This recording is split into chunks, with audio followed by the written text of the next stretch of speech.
whenever I see like folks like like those trolls on The View claiming that they're Christians, it's like the word doesn't mean anything anymore, right? Because Jesus says, those who would have anything to do with me and my kingdom, take up your cross and follow me. And we don't see any cross bearers this hard.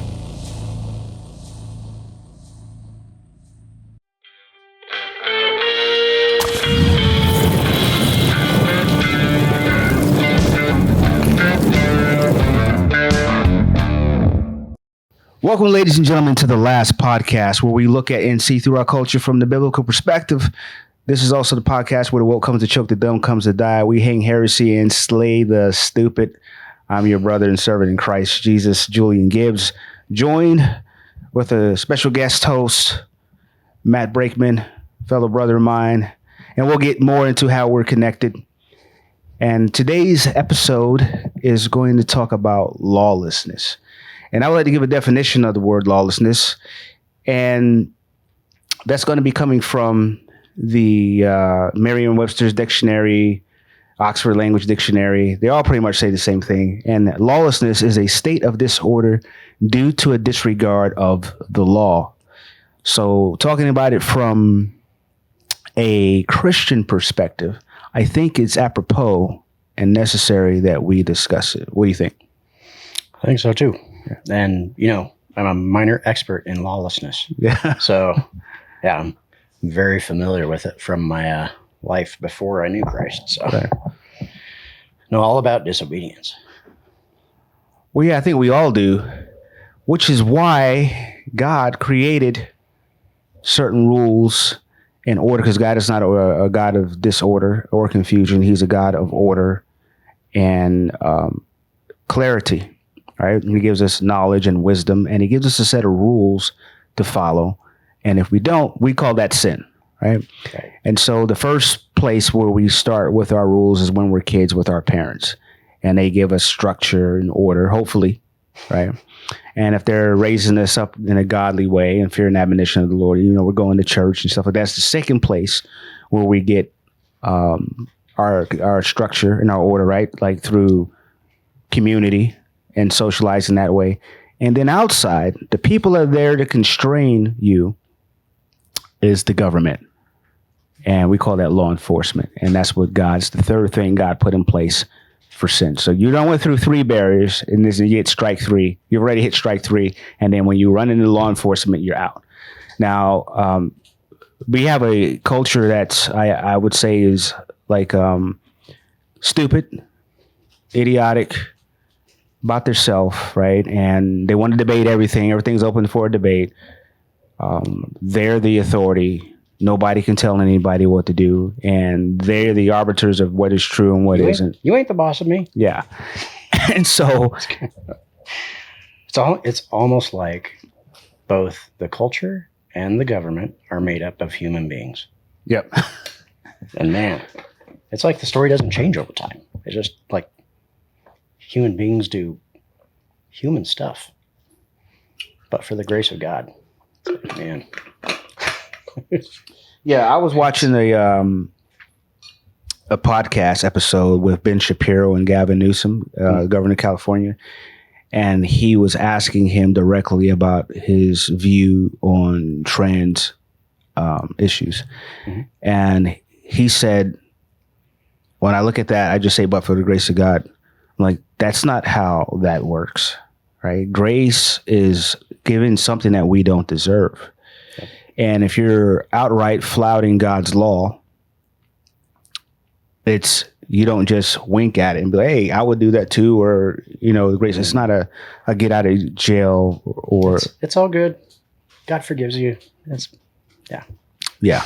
So let's get into talking about Dietrich Bonhoeffer before we got onto this. Before we were on camera, talking about cheap grace.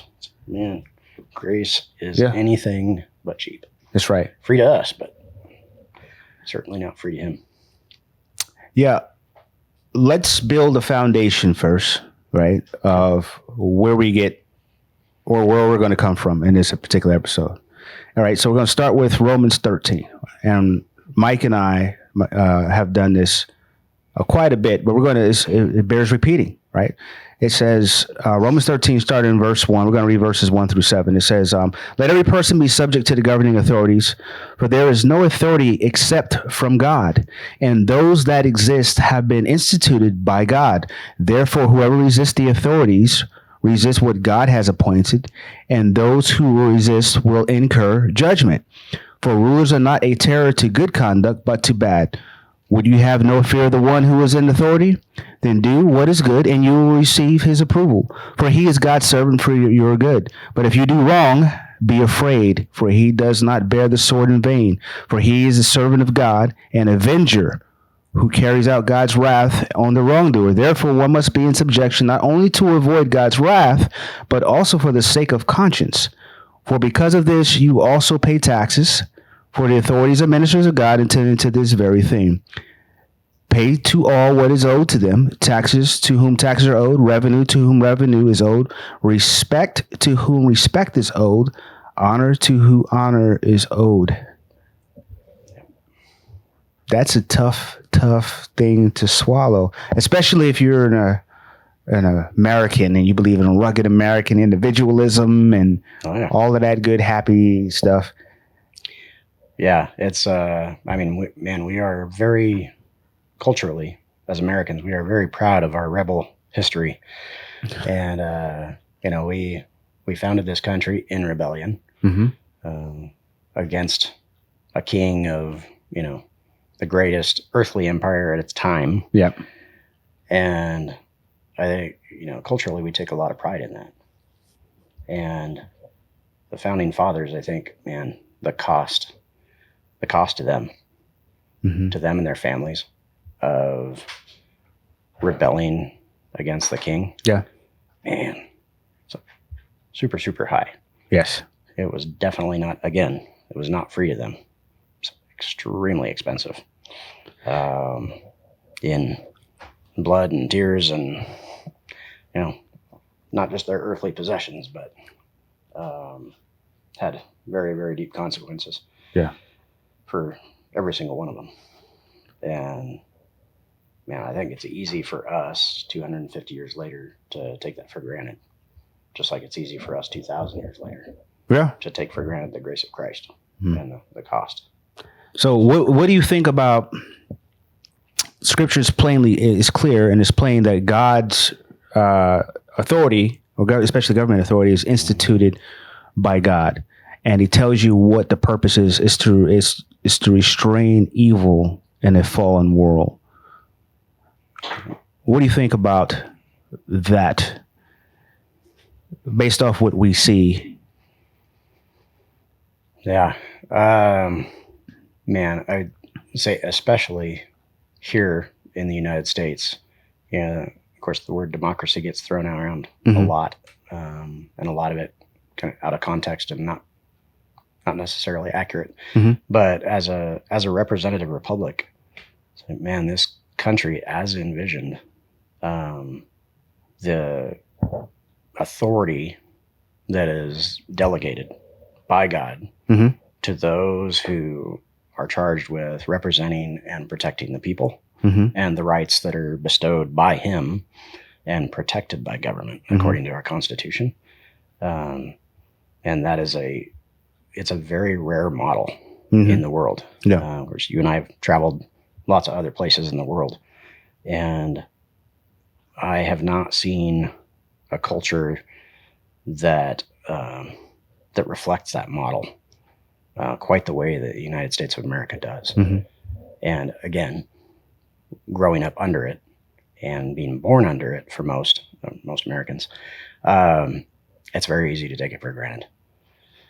And the liberties and freedoms, make a distinction there for, a reason you'll appreciate. Yeah. But the liberties and freedoms that we have in this country, are certainly not common. And so elsewhere, you look around the world and different forms of government, and God is not saying that the American form of government is instituted by God, or the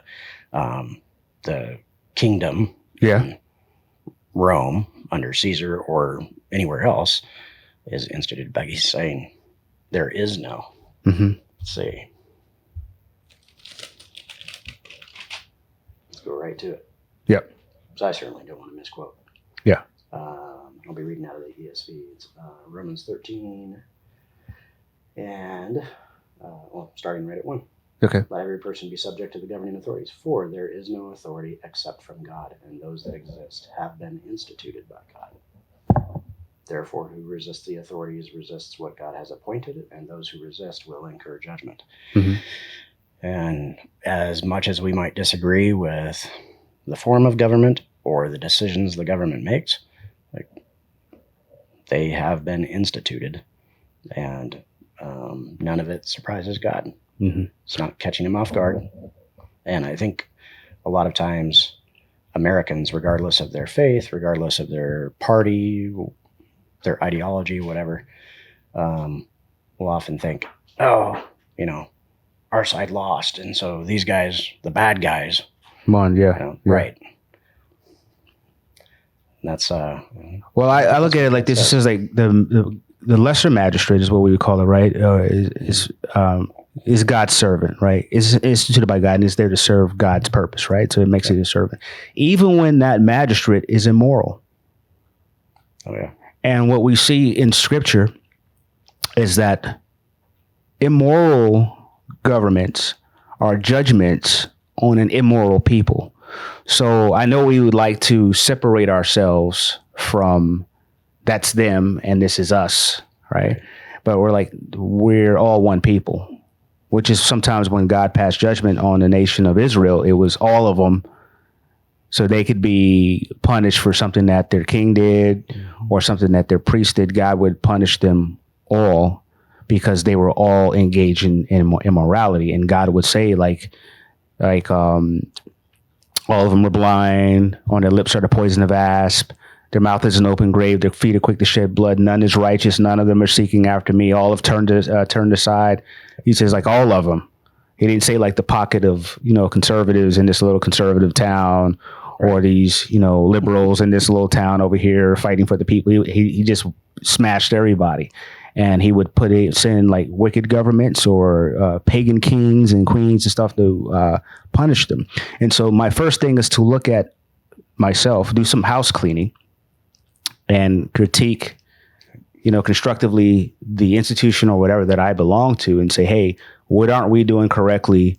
And how did this guy get put in over this guy? Because if we look at, for example, here in the United States, our last few elections, there have been a bunch of ungodly doofuses, who got elected as president, and a bunch of ungodly doofuses who were going to the Senate.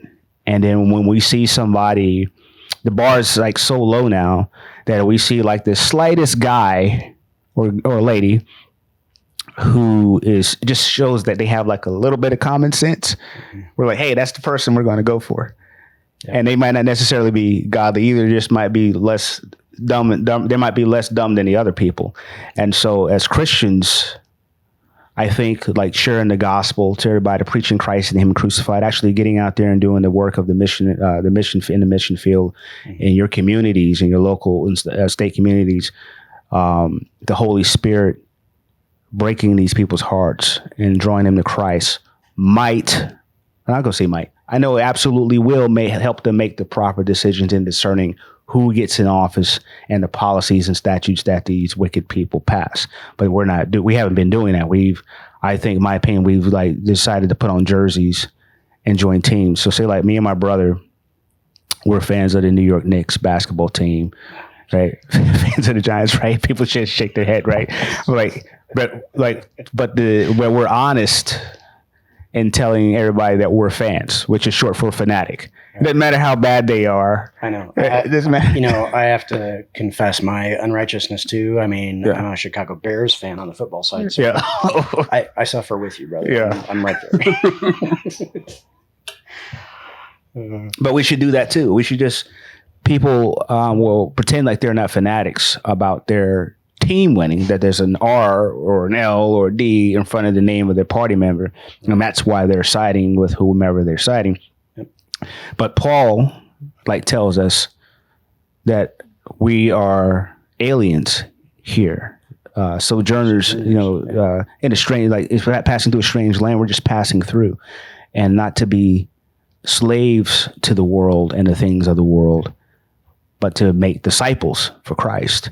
And since we haven't done that, now what we have is a bunch of lawlessness, riots every other day, shootings, and fighting over silly things in Congress, like whether or not a dude can have a baby and all kind of nonsense. And we're like, what's happening? And this is because we've jacked things up. Yeah. And so I want to make something clear, like a clarification, that when we say submit to the authorities, it doesn't mean that we're giving them, it's not equal to moral approval, right? Mm-hmm. It's kind of like if you've ever had a supervisor or a boss at work who's a kind of a ding dong, you do what he says. You're not morally approving of the thing. You're just being obedient because you're working for the company and you're working for God. And therefore I'm just going to do the best I can do within the framework I'm giving. I'm not giving a moral approval to something evil. If there's something evil, then we'll stop. But this is just the basis, and we'll get into it a little bit. Like, it'll take us to the next thing, which about, let's talk about obedience and the limits to disobedience. And we talked about Bonhoeffer and stuff before. So me and my wife were watching the Bonhoeffer movie that just came out recently. Yeah. And wasn't as good as some other ones that I saw about him. But I'm like, I draw the line at assassination. Like you can preach the gospel and all that kind of stuff. It's vile and evil as the mustached guy who we won't mention because of YouTube algorithms, right? As evil as he was, the scripture teaches us that vengeance belongs to the Lord and he will repay the justice on the evildoer. He says it right here in verse 4. He says, "For he is God's servant for your good. But if you do wrong, be afraid, for he does not bear the sword in vain, for he is the servant of God and the avenger who carries out God's wrath on the wrongdoer. Therefore, one must be in subjection not only to avoid God's wrath, but for the sake of conscience."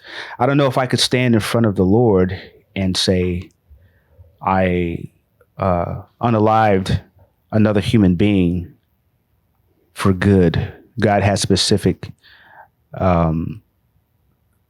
rules for the taking of fellow image bearers of God. Now we have to look at them like that, right? And so what's your opinion on that? Because you and I are both like trigger pullers. I'm not even going to hide behind it. We're both trigger pullers, but we're not going around in protest. You don't see, doing that kind of stuff, right? Murdering people because they're on the wrong side, right? Like and so, what do you think about the?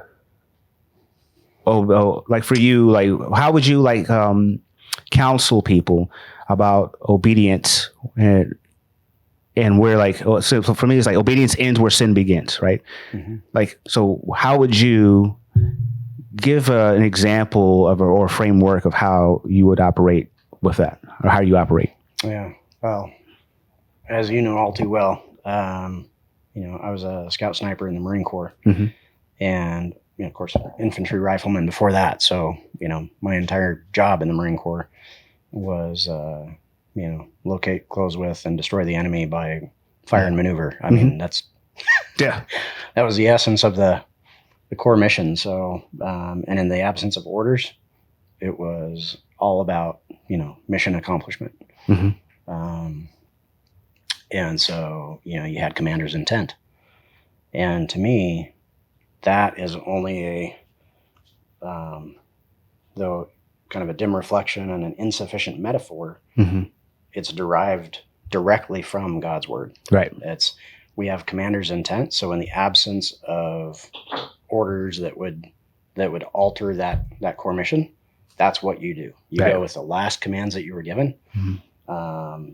And that commander's intent generally, at least for Marines, Rangers as well, is usually some variant of that. It's locate, close with, and destroy. Mm-hmm. Even if you're the last man standing, mm-hmm.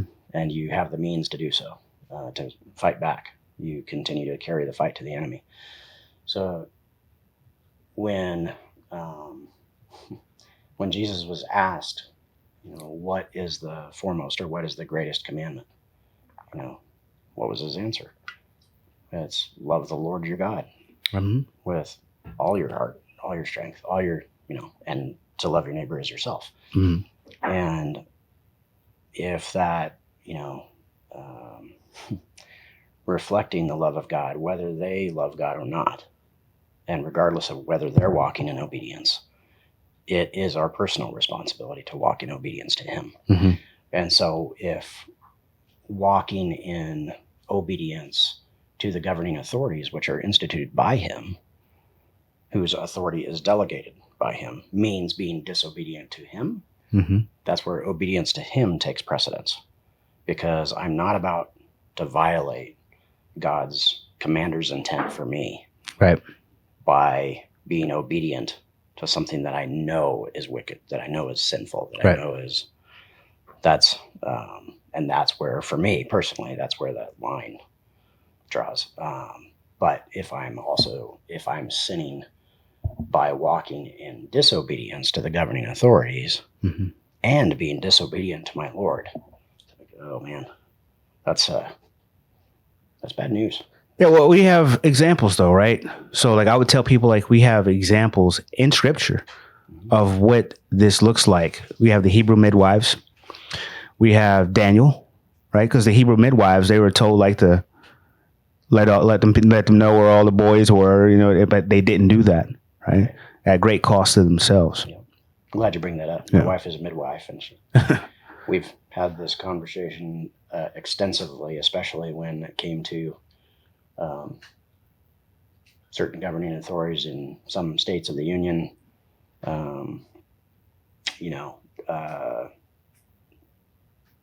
institutionalizing essentially the removal of kids from their families that,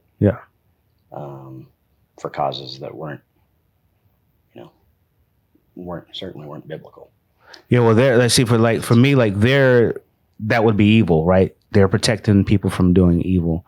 The prophet Daniel, he disobeyed. So did Shadrach, Meshach, and Abednego. They disobeyed. You cannot force me to worship another god, or assent to another god, or affirm something that God has explicitly said was evil. The apostles preached Christ and Him crucified at cost to their lives, right? Right. And even though it was against the law and the government authorities were telling them not to do that. However, we have people who try to expand the Overton window or that umbrella to make it mean any cause that they want. So like we said, with trigger pullers, proponents of the Second Amendment, that's not the same thing as being commanded to bow down before Baal, right? So we just want to make sure that that's clear, right? Oh, yeah. Right. Yep. And so I would say that civil disobedience is rare. Within the church? Is that the... It ought to be rare within the church. So say like if the government came like they did back in 2019 with the virus of unspecified origin and tried to close our places of worship down, we might say, no, we're not doing that. This is where we draw the line. You can't tell us not to worship God or to gather together and worship, because we explicitly commanded in Scripture to do that. Yep. To not forsake the gathering. So that's rare. That would be like a rare example of it. But if they said, hey, everybody driving to church needs to have a driver's license and valid insurance on their car and all that kind of stuff. On the public roadways. Yeah, then do that. Right. And so we have to get to what we call principles. And so Mike and I were talking about this. It seems that people have principles. They're not principles. They're just kind of like guidelines, and depending on what's popular at the time, that's what they'll take up. So I don't know, like if you remember, I'm old enough to remember when conservative meant something different than it does now. Oh, I'm not nearly that old. So just like I actually remember a time when if a president or representative of the people in general, but especially the president of the United States, lied bold-faced lied to the people, Mhm. and it was exposed, that would be shameful. Yeah. Yeah, I remember those days. Yep. It was bad to be divorced. Right. Yep. It was bad to have got caught in an adultery scandal. That would be enough for you to have to resign, even, right? Because it's funny because, government servants, civil servants, and members of the military, members of different law enforcement, especially federal agencies, but local law enforcement as well, Mhm. Depending on jurisdiction, a little bit, culture. Man, there was a time when if you got divorced, you'd lose your security clearance. Mhm. Because how can we trust your integrity? Yeah. You violated this vow, and it's like now you're financially compromised, morally compromised, et cetera, et cetera, et cetera. And it's amazing how much that changed, of course, over the last 20 or so years. Yeah. I just renewed my SF-86, and going through the paperwork, like, wow, it's changed a lot. I guess anybody can get one now. Sure.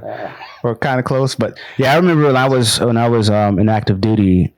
It was a good guy as far as like good GI, right? Good service member who got put out for engaging in fornical mutilation with a married woman, even though like this couple had an open relationship and it was consensual. It was just you violated the UCMJ article that covered adultery. Yep. A lot of people didn't know. I guess they don't realize that the UCMJ has really strict rules on sexual expression. I don't know what the deal is now because I got out in 2006, but some a little more selective enforcement, I think. yeah, and so yeah, so now you get put out. So like, I see like when I see wicked people running for office and the supposed righteous people stumping and campaigning for these wicked people because they think they have no other choice. I would say that that's a compromising of principle. Yeah. Because our principle, we find our comfort in God that He's going to do what is good, and so we should trust Him. And if the good guy may not be as popular as the bad guy, or the person that you would think is the bad guy, or let's call him the unrepentant sinner, then you should probably go for the guy that goes to church, not win, because then that'd be, to me, that's just tribalism. And I think we're so far gone now that there's no turning back from that. But I believe there are principled biblical Christians that this is who we hope to help, to give them comfort and whatnot. Well, I think that, it goes right to talking about earlier, at least can't remember exactly how you said it. But the inference that I got from it was, under any kingdom, under the most unrighteous kingdom, there could be a righteous man or woman. Mm-hmm. And we have so many biblical examples, but Jeremiah, Isaiah are two that mm-hmm. pop directly to mind right away. It's like they were not exempt from the suffering of the people. Yeah. They may have suffered even more. Yeah. Because they were pointing it out, mm-hmm. and they were letting the people know that without repentance and without, a return to God's order and a love for God, mm-hmm. They were going to pay a high price, and of course they did. But so did Jeremiah, so did Isaiah, again, because they were prophets of God. They did not get spared the suffering. And so I think, those who are really earnestly trying to walk in the righteousness of Christ in this culture or any culture on the planet, that is not easy. It's mm-hmm. not. And I think it might be a little tangential, but I think for a long time in the United States, it's been kind of the accepted norm up until fairly recently that, of course I'm a Christian, I'm American. As if the two were synonymous. Yeah. That was a cultural norm for a long time, but it actually, in a lot of ways, was financially and culturally beneficial to call yourself a Christian. So you'd have politicians that would run calling themselves Christians and quoting and often misquoting scripture or taking it out of context, or not even knowing the context often. And when it paid off, or in any culture, when it pays off to call yourself a follower of Christ, generally, you kind of know from the get-go that there's probably something off. And one of the things that I think one of the things that has come from that culturally for us in the United States is that it was kind of like, it was like a club. It was like you sign up for a club, you know, you're a Teamster, or a bad metaphor, but you know, you're a union member, you're a, whatever it is, a member of a guild. And, you know, if you're not in that club, you're less employable. You don't get the same benefits. And I think there's a lot of issues with that, with the Christian church in this country. Yeah. Where, you know, almost any other country in the world, and we're starting to see it way more here than we're accustomed to. And there's folks within the church who are really upset about it too, that we're starting to suffer for the faith. It's like now, if I publicly proclaim Christ and I'm going to get persecuted for it, it's surprising to us, as if that's not the natural order thing, as if that's not how God would want it. And that may absolutely be the case. But when that is the cultural attitude towards anybody who proclaims Christ, that I think delineates really clearly, pretty quickly, and we're seeing that, I think, in the culture, who's really earnest and whose hearts are really after Christ, and those who, now that it's not so beneficial to be a member of the club, kind of start coming over here to this other side and joining the persecutors. So, sorry, tangent. But no, it's okay. Yeah, I whenever I see like folks like the like those trolls on The View claiming that they're Christians, it's like the word doesn't mean anything anymore, right? Because Jesus says, you know, those who would have anything to do with me and my kingdom, take up your cross and follow me. And we don't see any cross bearers. That's hard. But let's talk about lawlessness from the perspective of being on the front lines of it. Like, I'm former law enforcement, currently a chaplain. You former law enforcement, currently a chaplain. Let's talk about it from there. So, like I'm saying, like the law is not abstract. You know, the agencies have a name on them. They have alphabets and all that kind of stuff on them, but they're full of people, and these people are images of God, image bearers of God. And from the laws that we have, you know, like you're in the military too. Like we had to, like, well, we have to follow all of these steps or these safety rules or whatever to do X. And it's because someone bled, died, or got exploited or something to that effect. And so therefore that's what the law, and so somebody has to go write a rule. Hey, you can't grab so-and-so on the neck, or you can't horse, or you have to wear safety goggles whenever you're washing the police vehicle because somebody accidentally sprayed somebody's eye out with a power washer or something like that, right? And so that's why these things exist. So like, it's like every statute or law is downstream from human brokenness. And so dealing at it from law enforcement is like, I care about victims, people, and evildoers hurting other people. And none of this, and no amount of slogans and aphorisms and all of that kind of stuff is going to change the fact that people are trying, who are serving in law enforcement, first responders and whatnot, are trying to help people from other people. And we forget that everybody involved are people, and that we all, made in the image of God. And we all live in the same community. Your police officers, your dispatchers, your EMS, fire, or all live in your town, in your city, in your suburbs, right next door to you. and they're there and they decided to serve you by putting their life on the line to help you by enforcing these laws. Now, you may not like all of the laws. I don't like all of the laws that exist, but the reason that they exist, because like we said, somebody bled, died, or got exploited. And so therefore, that's why those things exist. And so like for me as a chaplain, I care about the emotional and spiritual well-being of these people who are doing these jobs, because after doing that job, you're dealing with some heavy stuff, right? Deaths, injuries, rapes, assaults, robberies, burglaries, arson, all kinds of stuff from A to Z.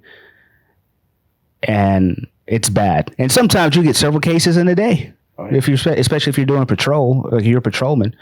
Mm-hmm. And I don't think the political left actually cares about those people. And I don't think the political right actually cares about these people. And we can see in it that they're both like they use them as a prop, for their argument. I think of it as like kingdoms or fiefdoms, mm-hmm. And it's of course throughout human history, all the way back Genesis 3. It's the the sovereignty that God gives us is delegated because He is sovereign. God is sovereign. Mm-hmm. And, He, knowing that we're going to misuse, abuse our free will, mm-hmm. and at the expense of others, mm-hmm. we're going to, at times victimize others, and they're going to victimize others in return. It's just, I think that's one of the things that especially cops, soldiers, anybody who kind of serves on the front lines of both the real and perceived battle of good against evil. Mm-hmm. Man, a lot of us, and I was there for a long time, it's like, how could a good God possibly allow this? Mm-hmm. Why would a good God allow, an adult man to rape a preteen girl or boy? Mm-hmm. Like, how could a good God allow that? Well, it's where that free will comes into play in a huge way. And one of the, I think, I can think of a lot of redemptive examples. Of course, the foremost and the utmost being Christ Himself. But what He does through our misuse of free will, mm-hmm. And then also bending our free will in submission to Him, to His perfect will. Yeah. When you see a person who walks where their heart, their mind, their body are completely submitted to Him, mm-hmm. For even an instant, it's pretty remarkable. Yeah. It's like that stands out. And so, like you said, when the voting public sees a politician who even has a speck of decency or, seems to have anything worthy of respect, mm-hmm. Outwardly, it's like, oh, yeah, I guess I could vote for him. Yeah. Or her. Yeah. It's like, man, that might actually be a decent human being. But it's remarkable. And it's remarkable for a reason. Yeah. Because that's not the standard. That's not the norm. In the culture, of course, it's not a term that's used a whole lot anymore, but the natural state of man, it's like, well, if you believe that there is no God and that truly, I'm sorry, this is a divergence too, but mm-hmm. going back to like evolutionary theory and all this, if we believe that human beings are an accident and that it's just an anomaly of, evolution. If I believe in that, well, yeah, the natural outcome of that would be sort of the survival of the fittest model that right. It's like, why would one human being not victimize another? Right. If it's really about survival of the fittest, well, naturally the stronger are going to victimize the weaker, and the weaker are going to be eventually wiped out and bred out, and that would be natural outcomes. But that's not what we see. Well, there would be a clash there, wouldn't there? So there would be like the law of the jungle, right, versus God's law, right? And then you would have a government system who is, I would say, promoting the law of the jungle while at the same time trying to tell the law enforcement guys to serve God's law. I don't think those things can fit. Right. And so you will see, like, to me, like if I was still a cop and I'm watching things on the news and I was sent to go serve the law, and I was told to undermine a different agency. Right. Because the politician that's in charge of me is playing one game politically, while another politician playing another game. Let's say, maybe they both might actually believe in what they're doing. Then you're pitting both folks against each other, and then you've got a bunch of people in the middle. We call them civilians, right? And the difference that separates us is that I wear a badge and you don't, but we're neighbors, right? And so this can be exhausting.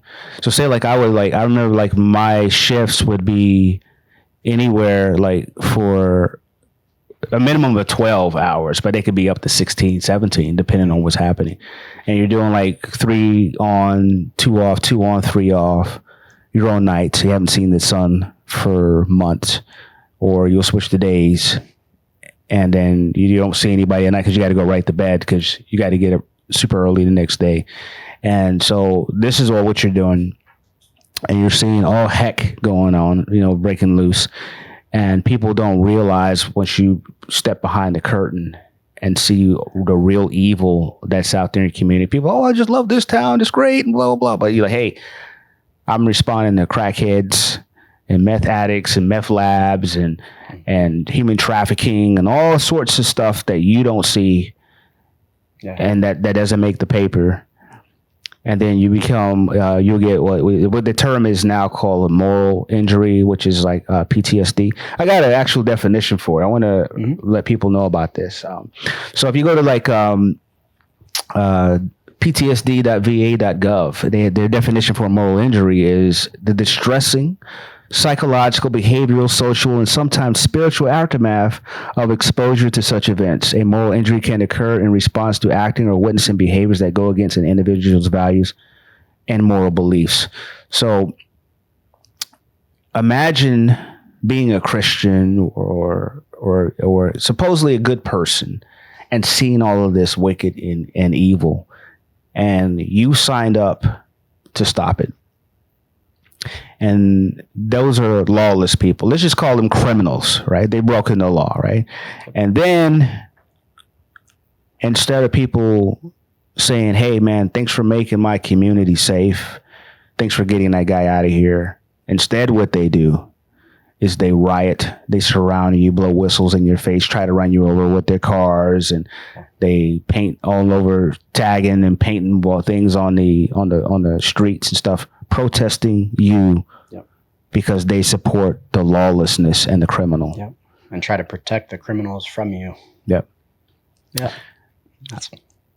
That is a sign that your place is not only under judgment, but it'll create cynicism for the cop, and they're hyper vigilant. Like I said, I haven't done anything in law enforcement or ATFP or security since 2006. I still don't like sitting with my back to the door because I'm just like, somebody's going to come in here and act crazy, and I have to be willing to, and I gotta protect myself, and I gotta protect my wife and all the other people in here just trying to worship. Now, not to get into cases, because that's not what this podcast is about, but just a few days ago, we had a bunch of nudniks rush into a church or place of worship while people are worshiping to quote unquote protest. Yep. Lawlessness. Because they thought that there was a law enforcement agent who was in that assembly.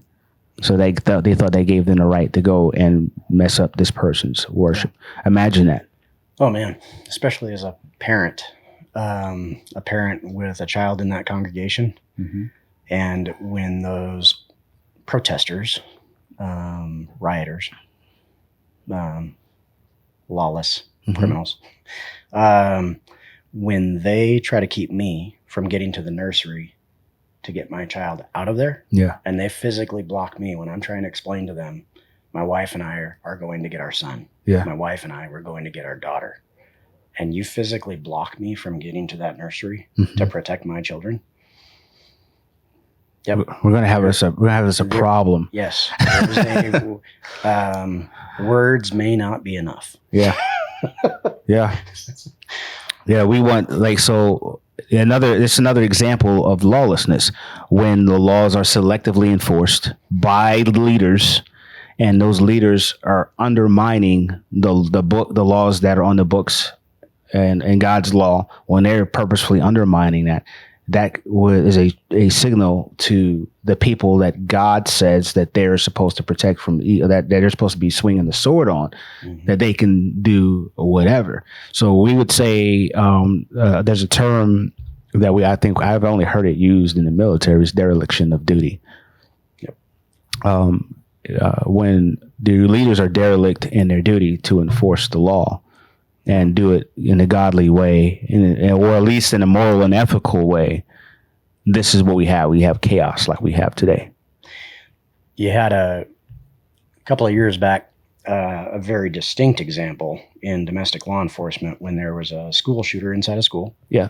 In a town that will remain unnamed. Yep. And law enforcement, under orders from one of the senior law enforcement officers there on scene, waited while there was shooting going on. Yeah. While there's an active shooter inside the school. And rightly so, massive outcry from the public about, why didn't you protect those children? Yeah. You could have saved some of those children. Mm-hmm. Yeah, no kidding. That is, to me, that's a righteous thing for the people to ask. Yeah, especially as a parent. Mm-hmm. I would be among those who would not be waiting for law enforcement to go into that building. Yeah, and save my kids. I have a personal responsibility as a father and just as a responsible adult to protect kids from being murdered. If I'm present, able to do anything about it, and if I'm not present, able to do anything about it physically, first thing I'm doing is on my knees and praying for those kids, and praying for those responding to be able to protect as many kids as possible. And so when those who walk in lawlessness and those who walk proudly as a criminal element against the governing authorities, to include civil law enforcement or federal law enforcement, or our military, all of whom are sworn to protect, both the Constitution of the United States, the rights of the people under it, because instituted by God, and to physically protect those who can't protect themselves. Man, when they then criticize them and say that when they are walking in obedience to both their duty and the laws of the land, as written, and they're obeying the orders of their commanders to go and say pick up criminal aliens, illegal aliens. That is a part of their charge. If that is, if they're enforcing U.S. code and they're a federal law enforcement officer, they have the obligation, especially under judge's orders or the governor's orders, or no, not governor in that case, but working under the auspices of the color of authority. It's like, man, they're obligated to do that. It'd be dereliction of duty not to do that. Yeah, God doesn't despise lawful authority, exercising of lawful authority, if it's done like with restraint, humility, morality, and ethically, right? But God does despise wicked exercises of authority. And I think dereliction of one's duty is a wicked example of that. Like he says it with men, like we're like husbands, like we're the head of our house. Yep. But he says that a man who doesn't take care of his family, his wife and his kids and stuff is worse than an unbeliever. He's going to, he says he'll be accounted to him. Those of us who are in ministry, we're responsible to exercise that authority we have over God and Christ and his sheep in a godly, moral, and lawful way. And when we don't, God says it's going to be held. We're going to be held to account. We're going to answer for it. Same thing happens. Same thing with government officials and their agents, as those of people in law enforcement. It's a special calling. I'm not going to necessarily say it's a ministry, like we would say, but it can be, right? Yeah. Like chaplaincy is a ministry, right? Ministry of His grace. Yeah, and so like Christians remember that. Right. Remember that. Even if the guy is a Democrat, Republican, Libertarian, remember that he's a human being made in the image of God, and he's serving God's job. And if he's derelict in his duty, there's a righteous way to confront that without, forming a protest and blowing whistles and spraying horns and writing despicable things on the sign to protest the guy. I mean, you don't want like the law enforcement, like, I was reading that they feel like they're strangers or visitors in their own communities. Yeah. That's why they hang out together. They don't hang out with anybody else, because you can't even walk into like a party nowadays wearing your police uniform, or walk into the grocery store wearing a police uniform, because people are going to have something to say to you. Even if you're a cop, I remember when I was younger, it'd be cool to see a cop like going to grab him something to eat, like at the store. Mm-hmm. Or you could ask him about stuff, and you could ask the firemen. They'd be in there doing their shopping or whatever for their watch, and now they have to cover their stuff up and kind of go undercover so they're not harassed and attacked by a bunch of wicked people who they're serving. Yep. Like if somebody started lumping those guys upside the head that night, and that guy is on duty, he's coming to that scene to save you, even though you don't like him. Mm-hmm. Yeah. And so let's talk about one thing I keep hearing specifically, like, which is one of the things that's causing all the kerfuffle now. That's identity politics. A few years ago, it was black and versus everybody it was racialated or racialized. I made up a word, racialated. Yeah, it was racialized. It was let's go with that. Yeah, everybody hated black suspects, and I'm like, yeah, all of these suspects are breaking the law. Right. Now it's immigration, and I'm like, all of these people that are getting arrested are breaking the law, and so people are arguing with sentiment. They don't know what the word due process means. They think it's a noun.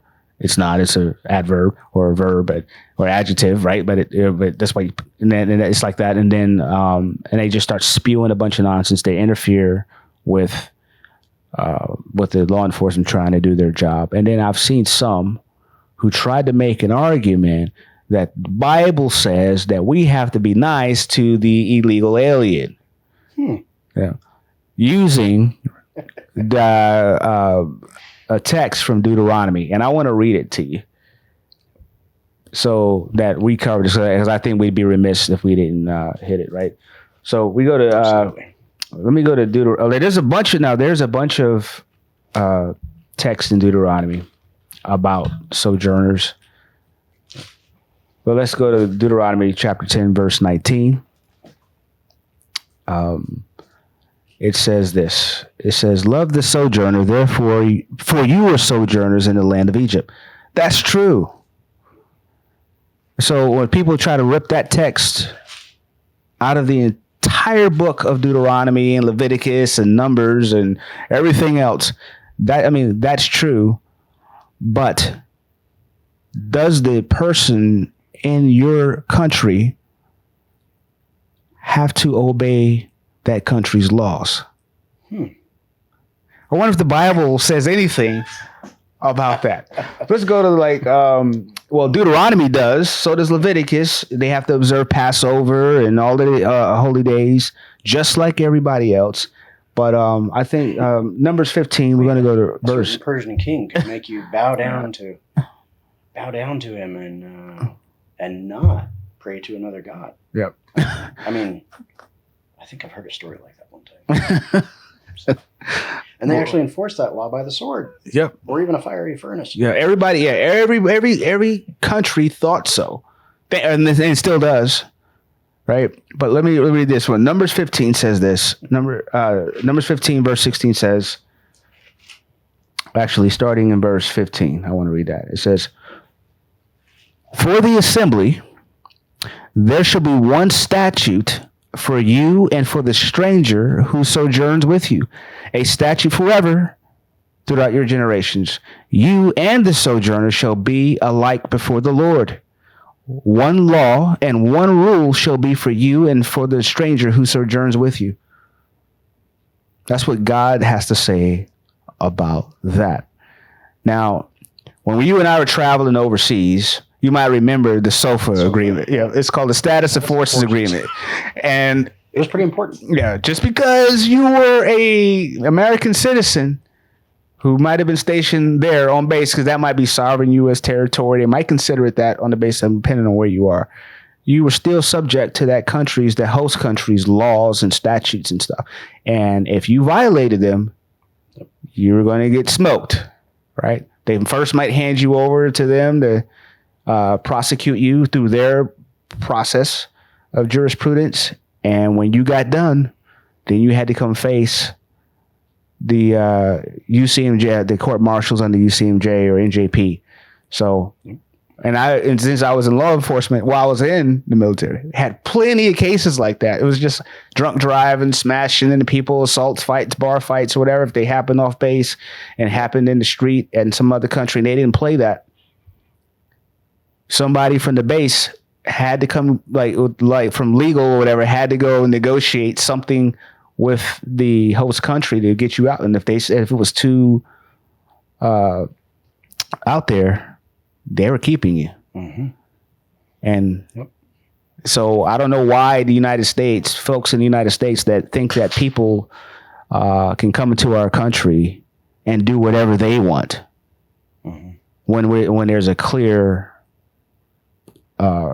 written law statute that says no.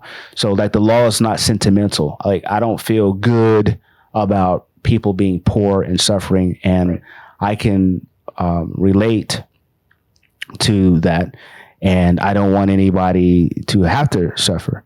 But there's a proper way in which to come into our country without breaking the law. Like I've traveled, like I did a lot of traveling if I was stationed overseas. I did a lot of traveling like by going on leave by myself. I got a passport, I got a visa, a tourist visa, to go through those countries, and I got it stamped and everything, and they told me how long I had that I could stay there, and cool. And I tried to familiarize myself with their laws, because some places are real like religious. Like if you go to Bahrain or Masira, Saudi Arabia and stuff like that, you can't wear like short sleeves showing all your tattoos and stuff like that. And you might not wear a cowboy hat. Might flip somebody out there. So you dress like they tell you to dress. Singapore, right? Not allowed to walk down the street eating your food and spitting on the sidewalk and chewing gum. You had to like eat your food by the thing. And you're like, I'm American, I can do what I want. You remember what happened to that guy back in the 90s where he got cocaine? Teenage kid, yeah, dependent of I think it was a staff member of the embassy. Yeah. Oh yeah. Yep. And I remember the Clinton administration just toiling over, oh, he's an American citizen, and of course all kinds of public outcry about him getting caned. They didn't spare him the cane, right? Because that's their law. He spray painted and vandalized private property, right, in Singapore. You don't do that in Singapore. They enforce their laws, whether you're an American or otherwise. So I thought that was a really valuable lesson from my generation of teenagers, because that kid was about the same age that I was at that time. Yeah. I remember it was all over the press. And even as a teenager, I was like, cane him. Yeah. Like, man, he vandalized private property in a foreign country. Yeah. Like, and that's part of, I think it very much applies to us as Christ followers, regardless of culture or country around us. But as an American overseas, it really offended me. Not that I was not guilty, certainly at times personally, but of being a poor representative of the United States. Yeah. So especially as a Marine, soldier, airman, sailor, wearing a uniform for the United States of America. Yeah. They're a very prominent and direct representative of what America is about. Right. To a people who may not necessarily know, especially their first or one of few exposures to Americans. It's like, if you are disrespecting their laws on their soil, man, you deserve what you get. And it's not, I don't, when I'm in Islamic countries, for example, I don't go out and disobey their laws out on the street and flaunt my rights as an American. Right. Because they don't have the Constitution there. Right. There's no recognition for my constitutional rights. That's back in the United States of America. Right. And so likewise, people coming into our country, yes, we have constitutional rights because we're citizens. And the citizenry of the United States of America have constitutional rights. Right. But when you violate the laws of the country by coming in undocumented for, one of the many terms that's being thrown around, they're undocumented because they didn't go through the legal process to get into this country. And so when people say, well, they haven't committed any crimes, they're just undocumented. So they're undocumented because they committed a crime by coming to this country without permission. Right. Without going through the process, the legal process. So, it's when somebody is a very poor diplomat or representative of their home country on a foreign soil, whether that's here in the States or elsewhere, the governing authorities of that country have every right to hold you accountable to the laws of their nation. Right. And the United States of America is not different in that way. Right. It's just we have a lot more liberties and freedoms than most. So let's hit two more points real quick because it's going a little long. But that was a danger of putting me on the microphone. No, that's fine. Like because this is like, I don't like doing a TikTok model where we just do like quick clips. But so what does it look like for a Christian who disagrees with the laws of the land or the government they're in? What does that look like to you? What is being faithful to God's law look like when we are engaging the government? Let's just say, for example, the pro-choice people. How does that look? Yeah, for us, I think, man, our right to appeal is laid out very clearly. In constitutional law with lots of judicial precedent. Our right to appeal a law that we believe to be unrighteous or not representative of, not necessarily the will of the people, but the constitutional rights of the people. We have a right to appeal that. Let's pretend like that doesn't exist. Oh man. Let's pretend that we didn't have the Constitution, but you and I are both believers, and we want to change the law. Oh man. Yeah. I'll even up your ante. Yeah. We're in Iran. Yeah.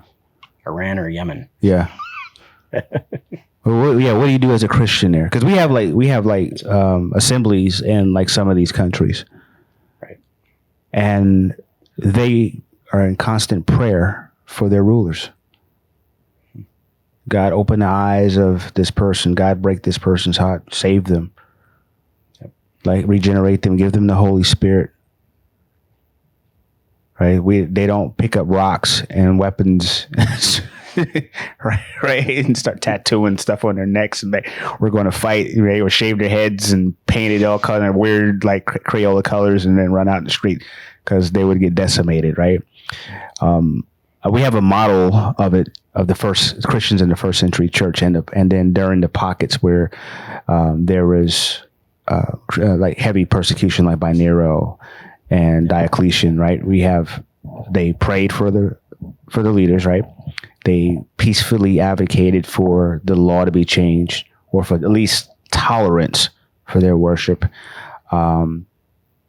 They spoke the truth. They didn't engage in sentiment. Some of the best polemics, and I would say apologetics and stuff, are from Christians, right? They didn't engage in a bunch of silly philosophy because, like you said at the very beginning, the game cost.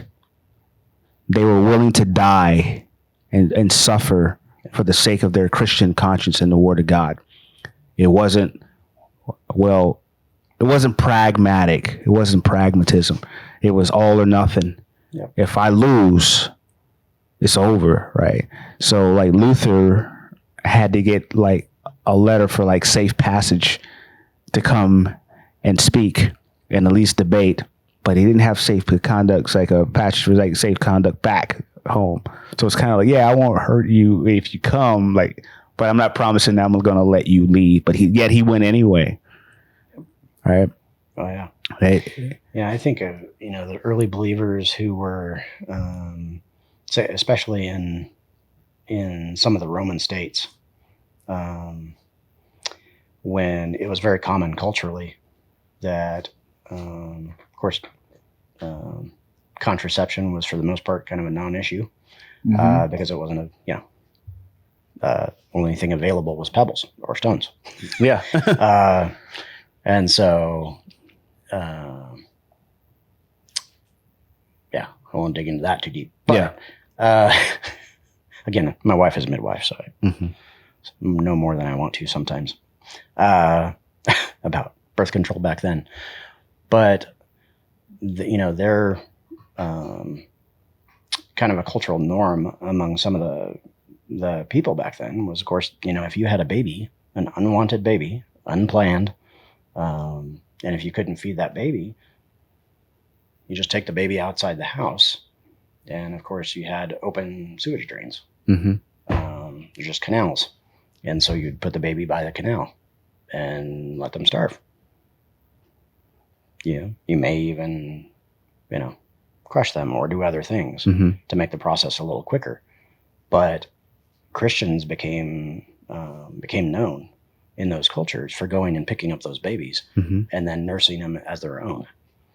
And in a culture where, again, the leaving the baby to die was the norm, the contrast of seeing Christians then at great cost to themselves, a lot of times going and saving those babies and then raising them as their own.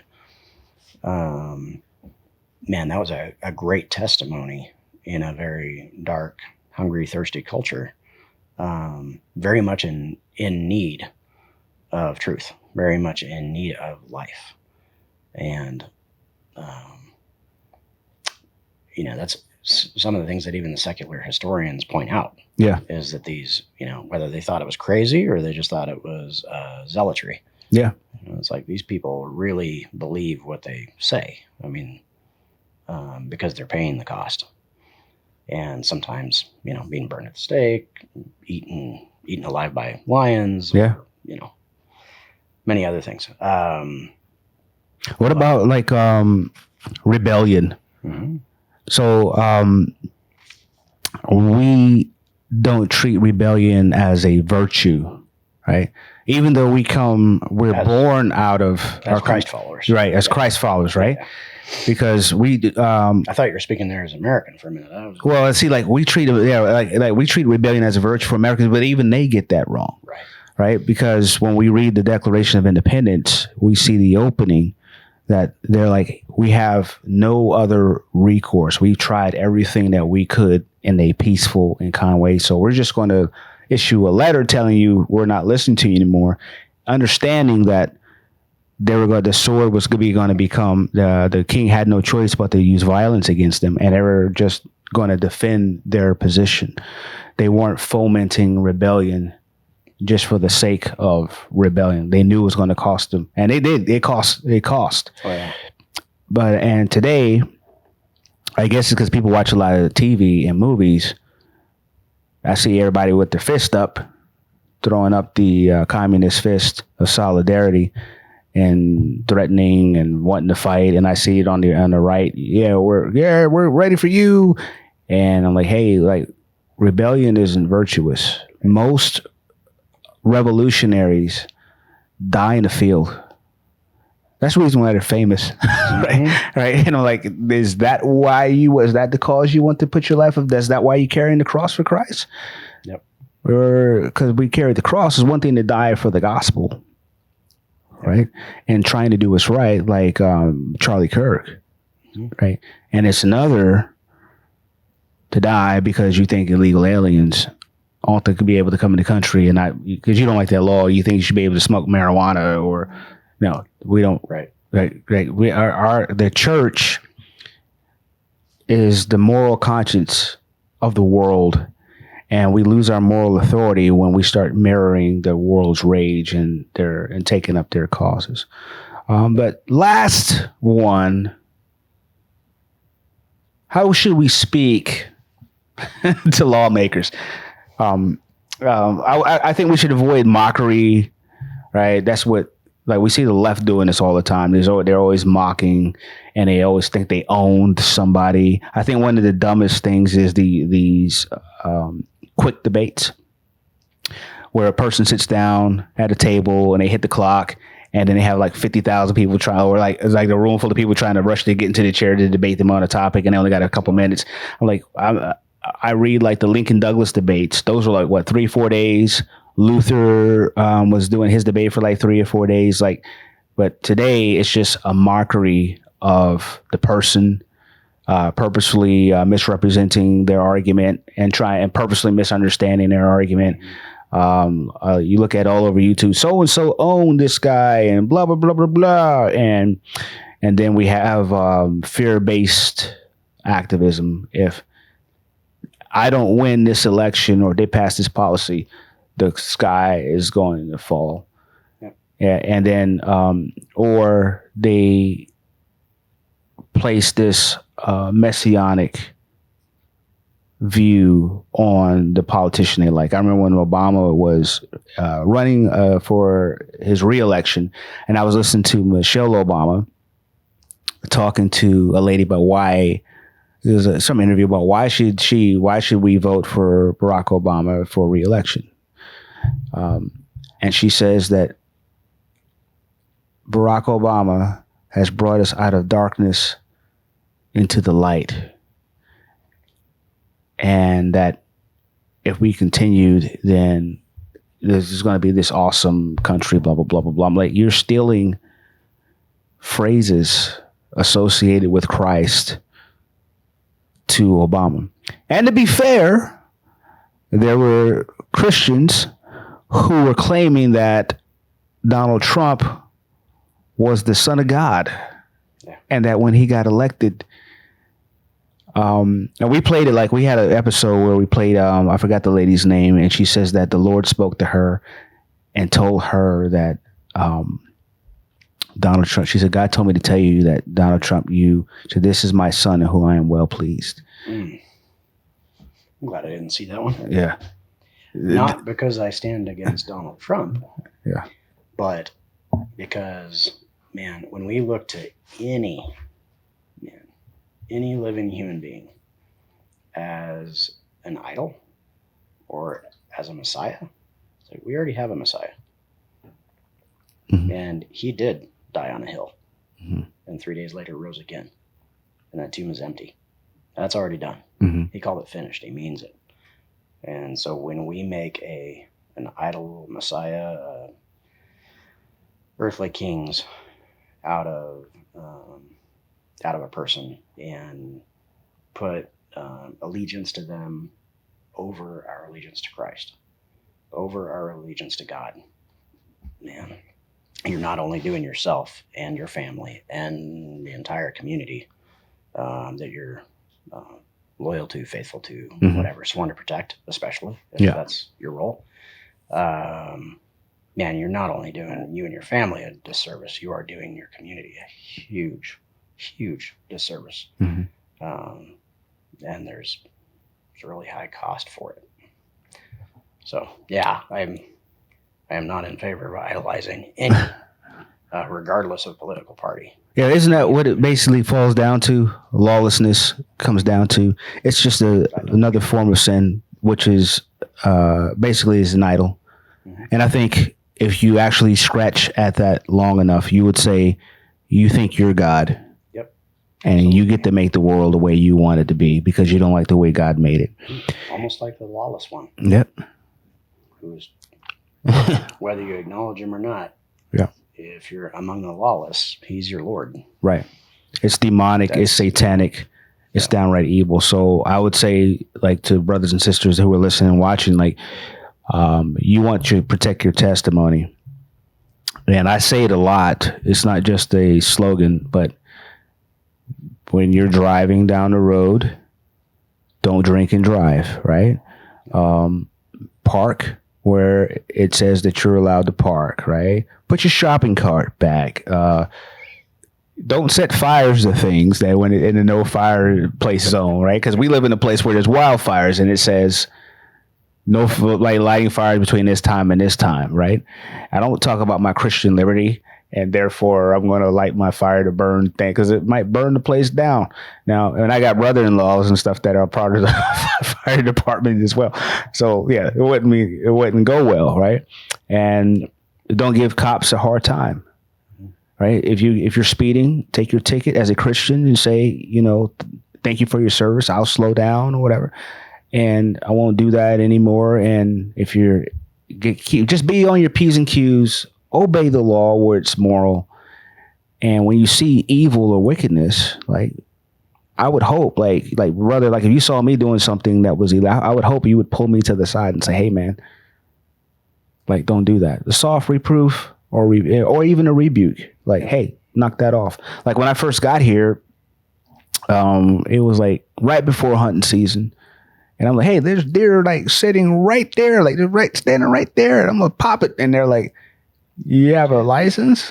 I'm like, no. They're like, well, you just go ahead and get your tag, brother. Like, it's the law. And if you don't do it, it's called poaching. Just obey the, like, I'm like, all right, cool. You want to get a suppressor on your weapon? Like, fill out the form that the ATF requires, whatever. I don't like it any more than anybody else does. But it's just one of the things that I don't like. But if the law is trying to tell you have to call your kid a pronoun and all this other kind of stuff for a sex that they weren't born into, then you could tell them, no, I'm not doing that. With all due respect to like your office, I'm not doing that. Yeah. That's a violation of God's law. I don't have to call you names. I don't have to threaten you or any of that kind of stuff. So long as you know, if you cross into the sphere of authority that God gave me as head of my house, minister of his church, I'm responsible for raising up my children in the way they should go. Right. Then we're going to have us a problem and we can escalate it to whatever level you like. But then I think you would be justified from wickedness, from a wicked. What do you think about that? I'll give you the last word. When John lays out, love does no harm to its neighbor, and this love is the fulfillment of the law. Man,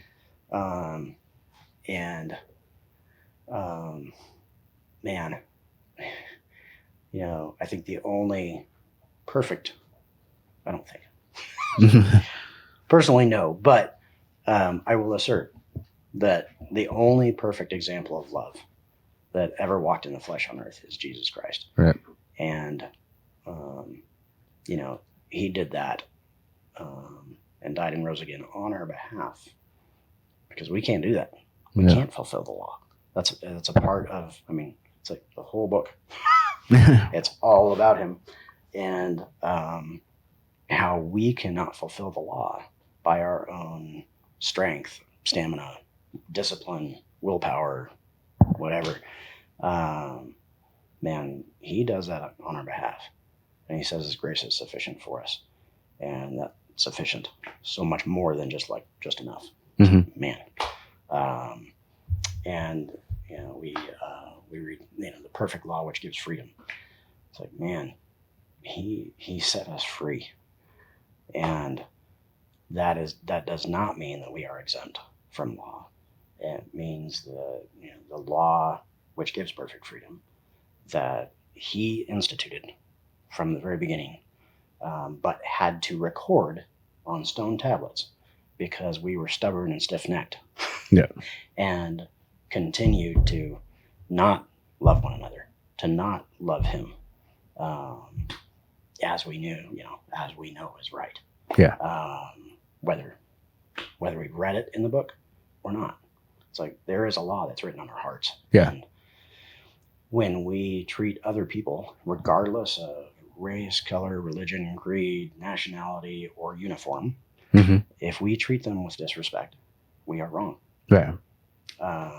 Whether they're acting, in our opinion, worthy of respect or not. Yeah. Regardless of my feelings, regardless of my beliefs, it's like, man, that person is worthy of respect. Not because they're behaving in a way that's worthy of respect. Mm-hmm.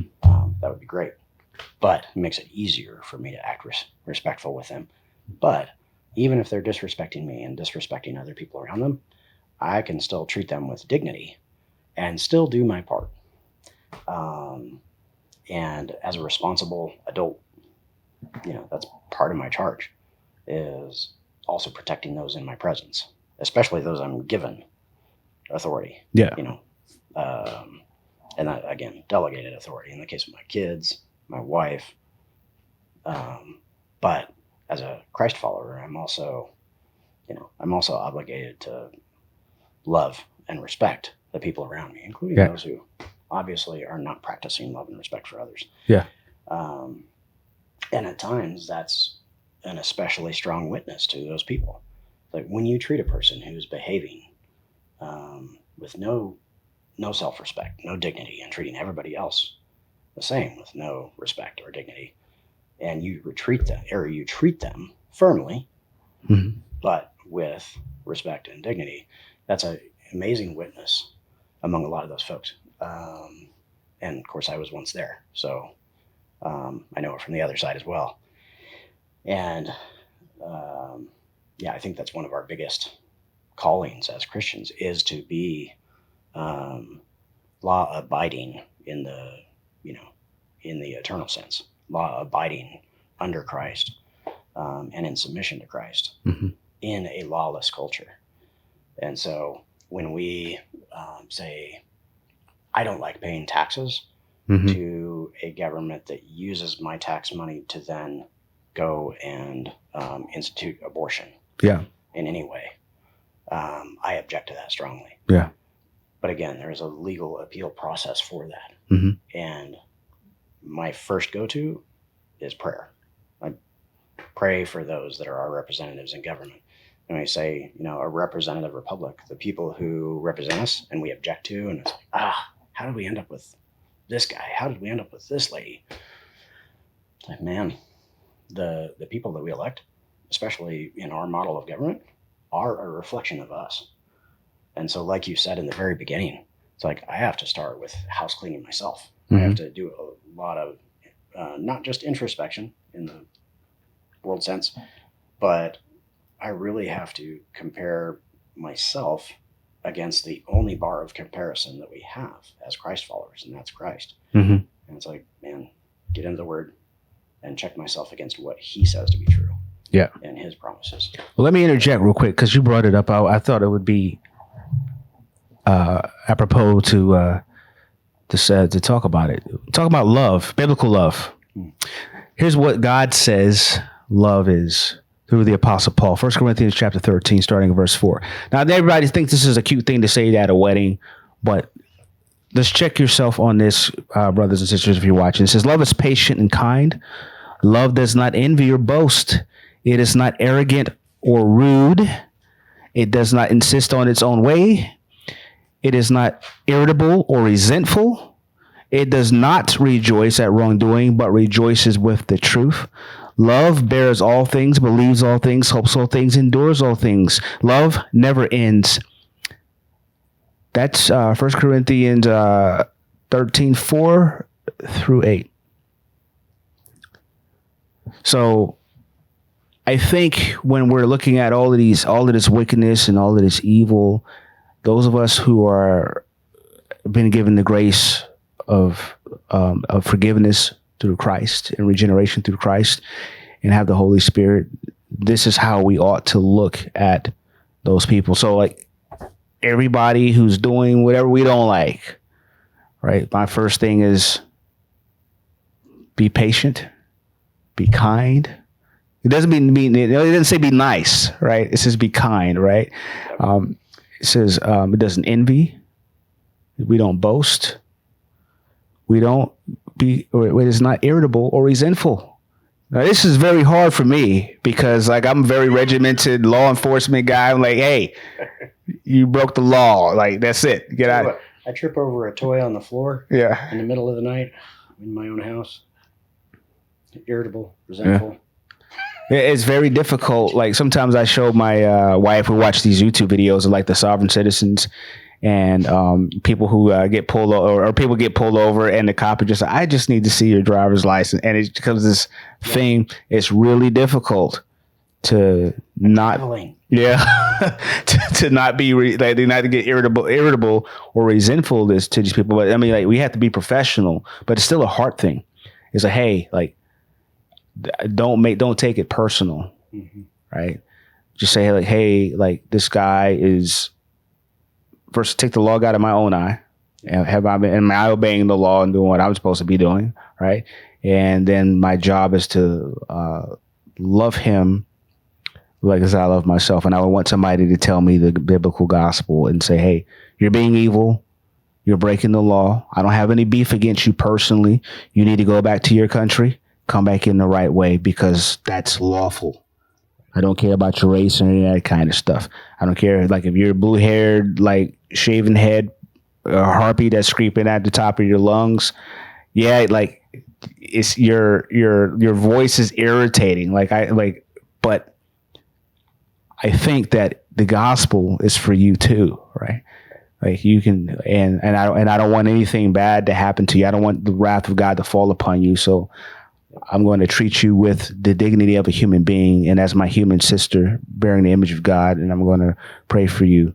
And right. The same thing when I like The View, like, it's really hard to love the ladies on The View, right? To show Christian love to the ladies on The View. But you like, hey, I just got to pray for you. Like, because I don't think it's going to. Absolutely. Yeah. It's I was on a podcast interview a couple of years ago. Yeah. And a gentleman asked me about, how should the public respond to law enforcement when they get pulled over on a traffic stop? And I said, well,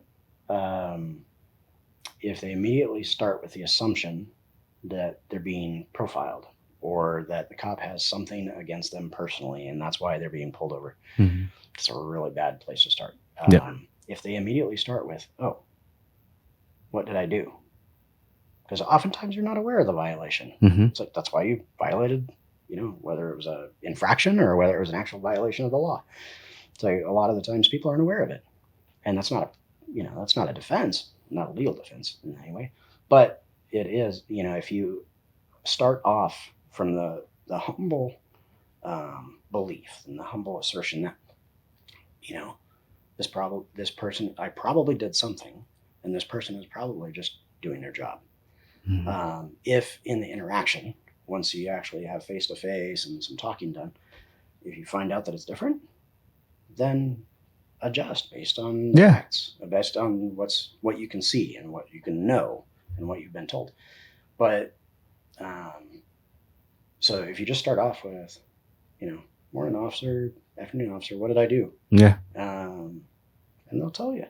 And if you're respectful to them, hopefully they'll be respectful to you. Yeah. And if they're not, then they're wrong. Yeah. But you continue to respect them. Yeah. And likewise, if you're wearing the badge and you're under the color of authority and you pull over a car, if you immediately go up and are disrespectful to that driver, based on the behavior that you saw or the driving pattern or a bumper sticker or a slogan that you don't like on on something inside the car or a weed pipe, whatever. If you treat them with disrespect based on that, then you're wrong. It's like if there is a mutual respect between those two human beings, because they're human beings created in the image of God, if you start there and deal with, again, the facts right in front of you, what you can know, not what you assume, not what you think, not what you feel, but the actual facts of the matter. Mm-hmm. Talk about the totality of the circumstances, right? In legal terms. Yeah. If you start there and just start with respect, man, things tend to go a lot better. Doesn't mean you're not going to get in a shooting. It doesn't mean they're not going to be disrespectful to you. Yeah. But you're doing your part. And be willing to bear that for the name of Christ. Because we're not punks, right? Like at all, right? And we have the Black Row Regiment, right? No, we had like John Knox. We're not punks. When it's time to push back. Yeah. When it's a righteous fight, I'll tell you what. Then throw down. We know about each other. When it's a righteous fight, we like to fight. Yeah. It's when it's righteous. Right. But there is a totally different sense of it becomes self-satisfaction when it's proud, or it's for the wrong reasons, and that's sinful. Yeah. But man, there was a Marine general a few years back, 20 plus years back now, who talked about killing bad guys, and but I actually loved the quote, even as a Christian, because man, a loving God does not tolerate the intolerable. Right. He doesn't tolerate sin. Mm-hmm. There's a very high price for that sin. Yep. And he loves us so much that he gave his only begotten son for our sin. And it's like, and we can't determine, it would be a very unbiblical goal for us to impose on somebody else who doesn't even know God. And especially if we haven't done our part in laying that seed and letting them know that there is a God who loves them and died for them and rose again. It's like, why would they act any different? Amen. And so if I don't do my part in that interaction, it's like, well, then that's on me. That's part of my responsibility as a believer. So anyway, I think just that starting with mutual respect and ideally love for your fellow man and woman, that would be pretty great. But that's why we have written law, because we're not naturally inclined to that. So, amen. Well, I think we should end it there. I love you, man. Yeah, I appreciate you coming on and helping out. My brother, Chaplain Matt Brakeman, helping us out. And if you found this episode helpful, hit that like, share, and subscribe button. If you disagree with us, we want to hear what you have to say, so long as it's respectful. Especially if you disagree. Yeah. Share it, and we'll. And maybe like if you guys, enough people comment on it, we can have you come back and we can respond to those comments, because I actually want to kind of do a series on lawlessness and lawfulness and how Christians are supposed to respond to it. And hopefully you guys found it helpful, and hope to see you again on the next podcast of God's Glory.